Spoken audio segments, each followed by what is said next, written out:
Bueno, volvemos con otro vídeo súper interesante y en este caso vamos a seguir hablando sobre el DJI Ronin 4D. Todos los contenidos que creo sobre esta cámara funcionan muy bien y eso creo que es porque esta cámara interesa mucho, pero tenemos muy poca información en YouTube. Por eso mismo te voy a contar cómo ha sido realizar mis primeros 50 videoclips con esta cámara.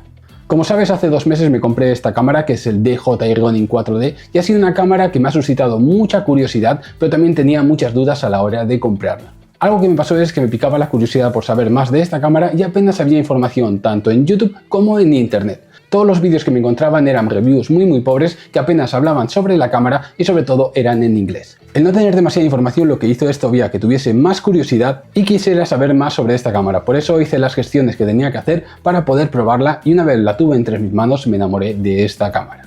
Te aseguro que esta cámara es todo lo que un filmmaker necesita, es decir, es la cámara definitiva para cualquier filmmaker. Tienes que pensar que esta cámara te va a dar todo lo que necesitas como filmmaker. Por ejemplo, vas a poder grabar en 6K hasta 60 frames, vas a poder grabar en ProRes y ProRes RAW, vas a tener estabilizador, monitor y básicamente todo lo que necesitas para hacer tu producción de vídeo. Por eso la primera vez que te lo tienes en las manos te das cuenta de que tienes una fucking bestia, como diría Yados, entre tus manos. Es una cámara brutal que realmente te da una calidad de imagen brutal, pero aparte te hace el trabajo mucho más sencillo, ya que como te decía tienes todo en un cuerpo compacto y realmente es súper sencillo de utilizar.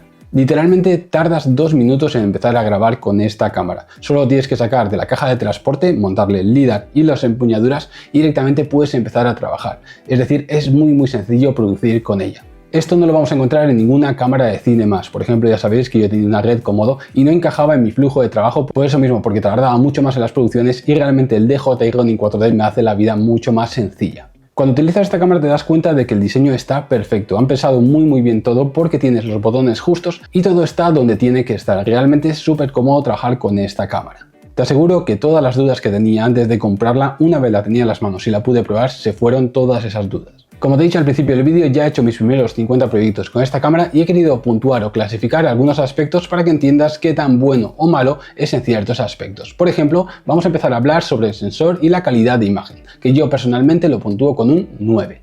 Le doy un 9 porque realmente me he dado cuenta de que el sensor y la calidad de imagen es brutal.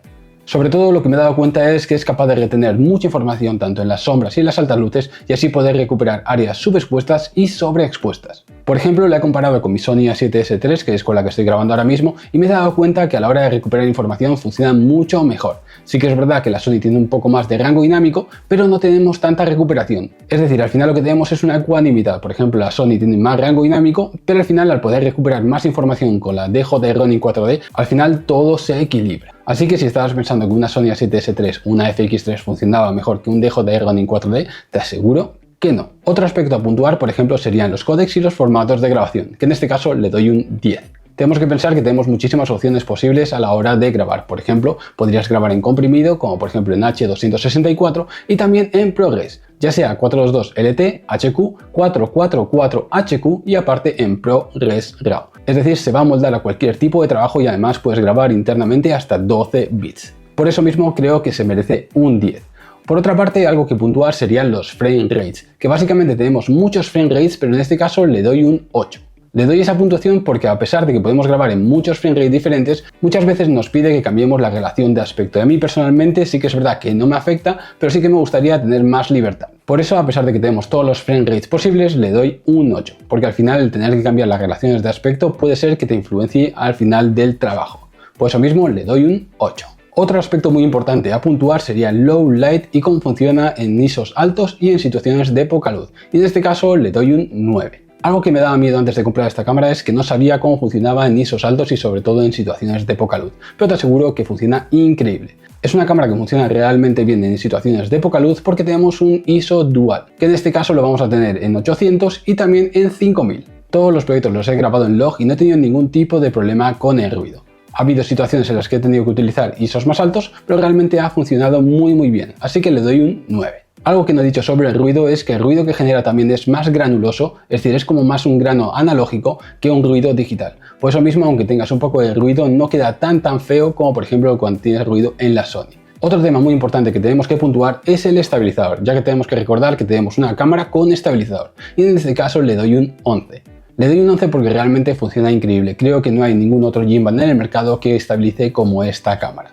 Por eso mismo le doy matrícula de honor porque realmente funciona increíble y tenemos que recordar que tenemos 4 ejes, que ya no solo tenemos 3 como los gimbals normales, que aparte también tenemos sensores y un giroscopio que van a hacer que la estabilización sea perfecta. Te aseguro que no he probado nunca un gimbal que estabilice tan bien como este DJI Ronin 4D. Por eso mismo le doy un 11. Por otra parte, algo que tenemos que puntuar también es la pantalla, que en este caso le doy un 10. Siempre nos quejamos de que las pantallas son pequeñas o que no se ven bien o que no tienen una buena resolución, pues en este caso es todo lo contrario.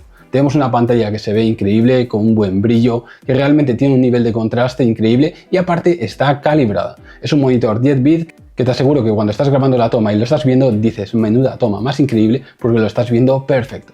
Diría que este monitor está por encima de cualquier Atomos e incluso me atrevería a decir que está a la altura de los Small HD profesionales. Realmente se ve súper bien y es un monitor que realmente me encanta. Otro tema súper importante que igual tienes un par de dudas sobre ello, que es el tema del AF o el enfoque automático. En este caso le doy un 8,5. Te aseguro que este aparatito que tengo aquí, que es el LiDAR AF, funciona realmente bien, enfoca súper bien, súper preciso, pero por supuesto no llega a la altura de una Canon o una Sony. Sobre todo quiero explicar esto que acabo de decir, no llega a la altura porque no tenemos los modos de enfoque que tenemos en estas cámaras, no porque el LiDAR funcione mal. Como te digo, el LiDAR funciona perfecto, incluso yo creo que es más exacto que las cámaras Sony y Canon. Solo lo que pasa es que tenemos 3 modos de enfocar y eso lo limita mucho. Las 3 maneras que tenemos de enfocar son por área, por zona y por seguimiento. Esto hace que tengamos un enfoque realmente bueno y podamos elegir diferentes áreas, por ejemplo, pero no llega a la altura de Canon y Sony. Por eso mismo le doy un 8,5. Podríamos seguir hablando sobre esta cámara, pero creo que estos son los puntos más importantes que teníamos que puntuar. Y en definitiva le doy un 9. Creo que esta cámara es muy interesante, que como te decía, se trabaja fácil con ella, tiene una muy buena calidad, a la hora de producir se te hace muy fácil trabajar con ella y sobre todo en postproducción te va a dar una facilidad increíble. Es una cámara que como te decía va a tener un buen rango dinámico, vas a poder recuperar sombras y altas luces, también vas a poder grabar en ProRes, RAW incluso a 12 bits internamente y realmente es una cámara que como te decía es una cámara del sueño para cualquier filmmaker. Sí que es verdad que tengo un par de cositas que me gustaría mejorar de esta cámara, pero bueno, eso te voy a hablar en otro vídeo si quieres, así que déjame un comentario si quieres saber las cosas que no me gustan del DJI Ronin 4D. Así que así me despido, espero que te haya gustado este vídeo, suscríbete si no lo estás, un like nunca viene mal y recuerda que nos vemos en el próximo vídeo.